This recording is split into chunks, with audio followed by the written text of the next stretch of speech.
राधे राधे। भैया आपने देखना शुरू कर दिया था फर्जी पत्रकार, क्योंकि दुनिया कहती है। दुनिया क्यों कहती है? क्योंकि भैया भौकाल है, और भौकाल है तो शर्मा जी है, और शर्मा जी है तो भैया भौकाल है। अपने में ही सब घर में कुशल मंगल है। उम्मीद करते हैं तो घर में सब कुशल मंगल होगा। और आज का जो वीडियो लेकर आए हैं, आज का मतलब जो मुद्दा लेकर आए हैं वो ये लेकर आए हैं, संसद जो 2027 है वो भैया जनगणना कराएगी, और जनगणना में 33 सवाल होने वाले हैं। 33 सवाल कौन से होने वाले हैं वो भैया हम आपको विस्तार से बताएंगे। जनगणना होती क्या है, आखिरी बार कब हुई थी, वो भी आप लोगों को विस्तार से पहुंचाएंगे। लेकिन उससे पहले हम मारते थोड़ा पीक मार के मुंह भर गया है और कपड़ा में गिर गया तो मम्मी बहुत मारेगी जूता से। आप लोग मिलते हैं पर 2 मिनट में। चलो डब्बा खोल लेके ना हमारा।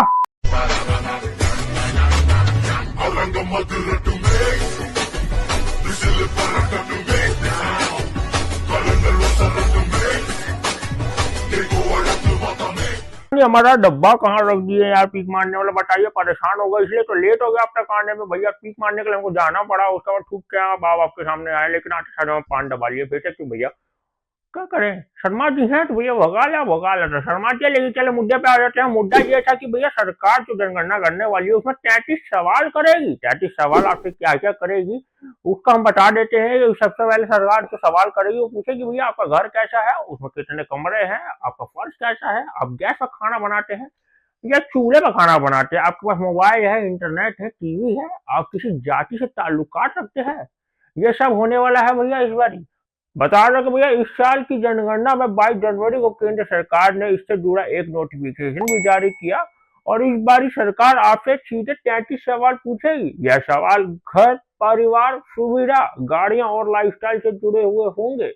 तो भैया हम जैसे बता रहे स्टार्टिंग से कि भैया 33 सवाल सरकार करेगी, तो वो 33 सवाल कौन से होंगे वो जानने से पहले आपको जनगणना के प्रोसेस को समझना होगा गुरु, क्योंकि बहुत जरूरी है। समझेंगे तभी आपको समझ आएगा कि जनगणना में होता क्या। और बता दें कि भैया जो पहला फेज है इसी साल अप्रैल से लेकर सितंबर तक चलेगा, जिसमें घरों की लिस्टिंग होगी और घरों का डाटा जुटाया जाएगा। वहीं दूसरा फेज जो शुरू होगा वो अगले साल फरवरी 2027 में होगा, और उसमें पता लगाया जाएगा कि आबादी के साथ साथ जाति आधारित आंकड़े भी शामिल किए जाएंगे। यह कदम सरकार में पहली बार आजाद भारत में उठाया जा रहा है। आपको बता दें कि पहली बार जाति जनगणना सन 1881 से 1931 के बीच हुई थी। आपको ये भी बता दें कि सरकार ने ये पहले ही साफ कर दिया है, ये पहला डिजिटल सेंसस होगा जिसमें करीब 30 लाख लोग मोबाइल ऐप के जरिए डाटा कलेक्ट करेंगे, और इसमें करीब 11,718 करोड़ रुपए खर्च हो रहा है भैया। रे बाप, 11,718 करोड़। 1 करोड़ भी मिले तो बहुत हो जाएगा। अरे ये छोड़िए, लेकिन भैया आपको हम विनती करते हैं, सरकार इतना पैसा जब खर्च करेगी तो हमारी गुजारिश है कि सरकार के कामों में आप दखलंदाजी ना करें। कोई भी आपके पास सर्वे के रूप में आए तो प्लीज सरकार की मदद करें, और अपने जितने भी वो 33 सवाल जो बताएंगे, वो 33 सवाल जो पूछेंगे उसके बारे में सही से बताइए। और अब बात करेंगे भैया जो 33 सवाल जो होंगे सरकार आपसे पूछेगी वो क्या होंगे, वो हम स्टार्ट करते हैं, मतलब शुरू से स्टार्ट करते हैं। जो पहला नंबर पे आएगा वो आएगा भैया जनगणना नंबर क्या होता है, ये पूछेगी सरकार। उसके बाद में पूछेगी मकान नंबर क्या है, ये पूछेगी। दूसरा सवाल ये होगा। तीसरा सवाल होगा मकान के फर्श पर क्या लगाया है। अरे क्या बात है, क्या सवाल है, ये पूछेगी तीसरा सवाल। चौथा सवाल होगा मकान की दीवारों पर क्या लगाया है। पांचवा सवाल होगा मकान की छत पर क्या लगाया है। छठा सवाल होगा मकान किस लिए इस्तेमाल हो रहा है भैया, मतलब किस लिए इस्तेमाल होता है। कुछ लोग होते हैं जो फैक्ट्री के लिए इस्तेमाल करते हैं, कुछ रहने के लिए इस्तेमाल करते हैं, ये पूछना बहुत जरूरी है। सातवां सवाल होगा कि मकान की हालत कैसी है। आठवां सवाल होगा परिवार में लोग कितने हैं भैया। सही बात है, पूछना बहुत जरूरी है, तभी ना पता लगाएंगे भैया जनसंख्या कितनी है देश में, आबादी कितनी है। नौवां सवाल होगा कि भैया परिवार में रहने वालों के कुल कितने लोग हैं, उनकी संख्या बताइए, मतलब कितने लोग रहते हैं, आदमी कितने, बच्चे कितने, महिलाएं कितनी है, ये भी बताना पड़ेगा भैया। 10वां सवाल होगा परिवार में मुखिया का नाम कौन है, मतलब घर में जब परिवार होते हैं बहुत बड़े बड़े लोग होते हैं, जैसे हमारे घर हमारे पिताजी है, तो भैया ये भी पूछेगी सरकार को भैया मुखिया का नाम क्या है। उसके बाद पूछेंगे मुखिया का लिंग क्या है भैया, मतलब मेल है फीमेल है कौन है मुख्य, किसी घर में दादा होते किसी घर में दादी होती, तो ये पूछना बहुत जरूरी है और ये बताना भी बहुत जरूरी है। उसके बाद में 12वां सवाल जो आएगा वो आएगा क्या परिवार का मुखिया अनुसूचित जाति अनुसूचित जनजाति अन्य से संबंधित है, तो ये भी बताना बहुत जरूरी है। 13 सवाल जो होगा वो होगा घर का मालिकाना हक खुद का है या किराए का है, मतलब अपना मकान है या किराए पर रहते हैं। 14वां सवाल जो होगा वो होगा घर में कमरे कितने हैं रहने के लिए, भैया ये भी बहुत जरूरी है, वो अपने आप अंदाजा लगा लेंगे।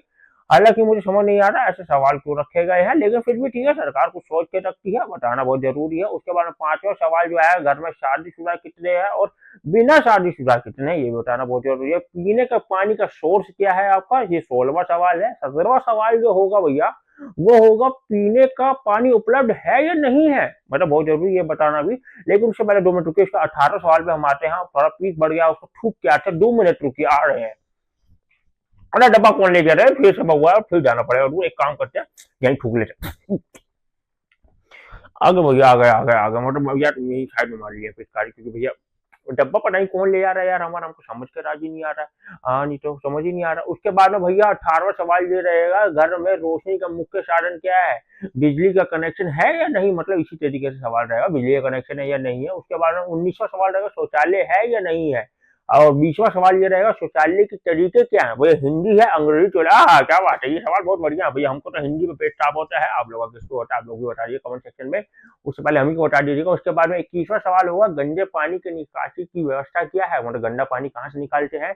22वां सवाल होगा नहाने का बाथरूम है या नहीं है भैया। 23वां सवाल ये रहेगा घर में जो रसोई है उसमें एलपीजी है या पीएनजी कनेक्शन है, तो ये बताना बहुत जरूरी होगा। उसके बाद 24वां सवाल रहेगा खाना पकाने के लिए किस तरीके का ईंधन का इस्तेमाल करते हैं, ये भी बताना पड़ेगा। 25वां सवाल रहेगा घर में रेडियो है या नहीं है। 26वां सवाल रहेगा घर में टीवी है या नहीं है। 27वां सवाल ये रहेगा घर में इंटरनेट सेवा है या नहीं है।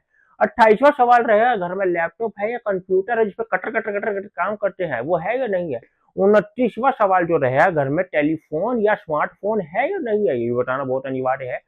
30वां सवाल जो ये है वो ये रहेगा भैया घर में साइकिल है या स्कूटर है, कि जिस पर जाते हैं पटपटिया लेकर पड़ करके जाएंगे, तो ये भी बताना बहुत जरूरी है। घर में कार है या नहीं है, ये भी बहुत अनिवार्य है बताना। 32वां सवाल जो ये रहेगा वो रहेगा घर में लोग क्या कहते, मतलब लोग क्या खाते हैं सबसे ज्यादा, मतलब कौन सा अन्न का सबसे ज्यादा उपयोग करते हैं। और आखिरी जो कि सबसे महत्वपूर्ण सवाल है और सरकार ने इसमें गाइडलाइन भी डाली है, वो होगा आपका मोबाइल नंबर। और सरकार ने ये भी लिखा है कि भैया ये जो मोबाइल नंबर होगा वो केवल जनगणना से जुड़े सूचना के लिए होगा, ताकि आपसे पूछता सके, ये किसी एजेंसी को नहीं दिया जाएगा। ये बहुत अच्छी बात है, सरकार ने पहले ही इस बात को क्लियर कर दिया, क्योंकि बहुत से लोग इस पर ऑब्जेक्शन उठा कि सरकार नंबर ले रही है कुछ और करेगी, तो भैया ऐसा है सरकार कुछ नहीं पहले ही बता कर चलती है। उसके बाद में आपको ये भी बता दे, ये जनगणना जो है 2021 में होनी थी, लेकिन कोविड-19 के चक्कर में ये नहीं हो पाई भैया, सही बात है, उस समय महामारी का समय था, लोगों के पास जाके मतलब नहीं कर सकते थे। उसके बाद में ये था कि ये जनगणना जिस टाइम होनी थी उस टाइम पे हो नहीं पाई, लेकिन अब जनगणना होगी जो कि अब अप्रैल से चालू होने वाली है। उसके बाद में आपको ये बता दें कि आखिरी बार जो जनगणना हुई थी 2011 में हुई थी, जिसमें ये सामने आया था कि भारत की कुल आबादी कुल 121 करोड़ के आसपास थी भैया, उस टाइम पे आबादी 121 करोड़ के आसपास थी, जिसमें से 62 करोड़ तो भैया पुरुष की संख्या थी और महिलाओं की संख्या जो थी वो 58 करोड़ के लमसम में थी। बाकी आपकी क्या राय है कमेंट सेक्शन में जरूर बताइएगा, क्योंकि भैया बताना बहुत जरूरी है, क्योंकि सरकार जो है वो भौकाल दिखाना बहुत आगे है। और सच बताए वीडियो में भौकाल दिखाना हमारा काम है, सरकार का देश में दिखाना काम है। तो भैया आप लोग को कैसा लगा इस वीडियो को शेयर करना ना बोले, हमारा अंदाज कैसा लगा प्लीज शेयर करना ना बोले। तब तक के लिए देखते रहे भैया हमारा द फर्जी पत्रकार, क्योंकि दुनिया कहती है और दुनिया आपको पता है क्या कहती है, शर्मा जी है तो भोकाल है और भोकाल है तो शर्मा जी है। बोलो राधे राधे।